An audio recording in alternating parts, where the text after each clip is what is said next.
Ang bagong konsepto ng city-state ay isinilang sa sinaunang sibilisasyon at ito ang unang hakbang patungo sa kompleks na lipunan. Isa sa mga sibilisasyon na ito ay ang Ancient Egypt na tumagal ng ilang century. Ang unification ng Upper at Lower Egypt ang milestone para sa Great Egyptian Civilization. Noong 3100 before Common Era, ang Upper at ang Lower Egypt ay nagkaroon ng kompromiso sa pagtanggap sa mga Diyos ng bawat side bilang ang Holy One na nagbunga nga sa unification ng Egypt sa unang pagkakataon. Ang bagong state ay nabuo hindi lamang sa teritoryo kundi sa isang symbolic geography, isang harmony na nakamit ng balance opposites kung saan si Horus at si Seth ay isang manifestation lamang. Ang mga tao sa kapangyarihan at ang mga elites mula sa Upper at Lower Egypt ay nagkaroon ng konklusyon na ang tanging paraan lang para sa unification ay ang pag-exploit sa ideological sources kaya nga ng mga Diyos. Itong mga ideological sources ay nagbigay ng legitimacy at political power sa parehong sides para ma-expand ang kanilang territory. Sina Horus at Seth, ang mga Diyos sa Lower at Upper Egypt, ay naging mga Diyos para sa mga Egyptians. Kasama ang concentration ng divine status, tumating ang concentration of power. Ang God ay nagbigay ng utos sa kanyang hari, ang poses ng Diyos sa mundo. Isang legitimization factor kung saan nabuo ang konseptong God King sa mga sumunod na century.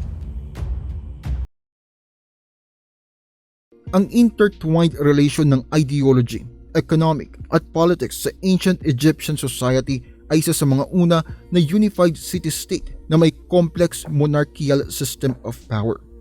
Ang early stage ng unified Egypt ay associated ng intensification ng agriculture at irrigation. Dahil sa ang early unified Egypt ay hindi equipped ng teknolohiya para makapagbuhat ng tubig, ang pharaoh mismo ang responsable sa success ng harvest.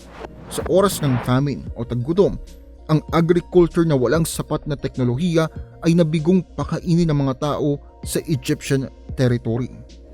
Lahat ng sources of power ay nag-collapse ng sama-sama once na nagka-shortage ng pagkain sa Egyptian territory.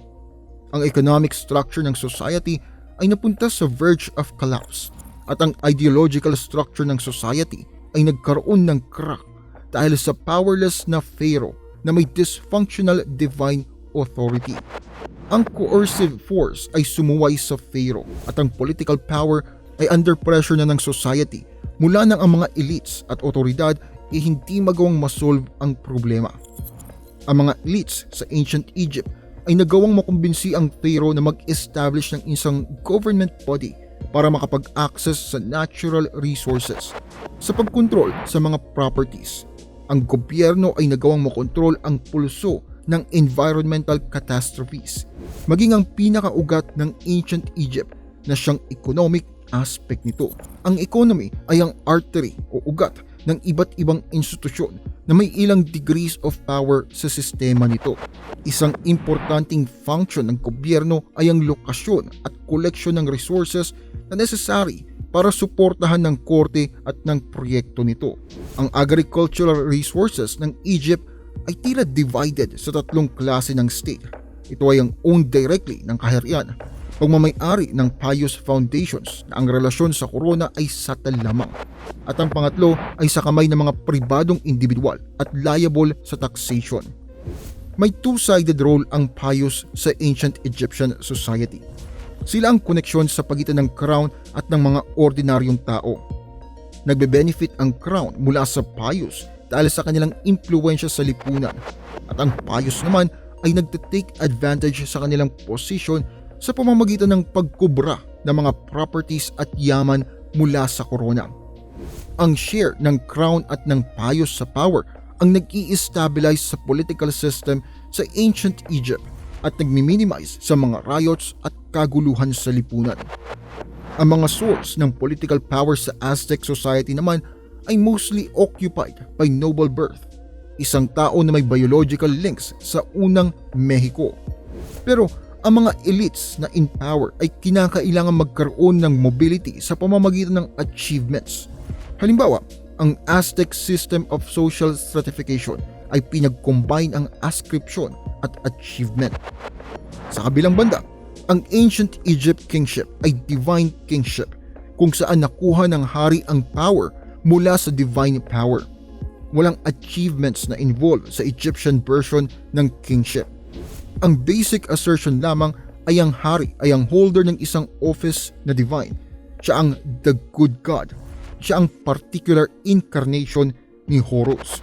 Itong constraint definition ng kingship sa ancient Egypt ang dahilan kaya hindi nakapasok sa power structure ang sinuman base sa personal achievements.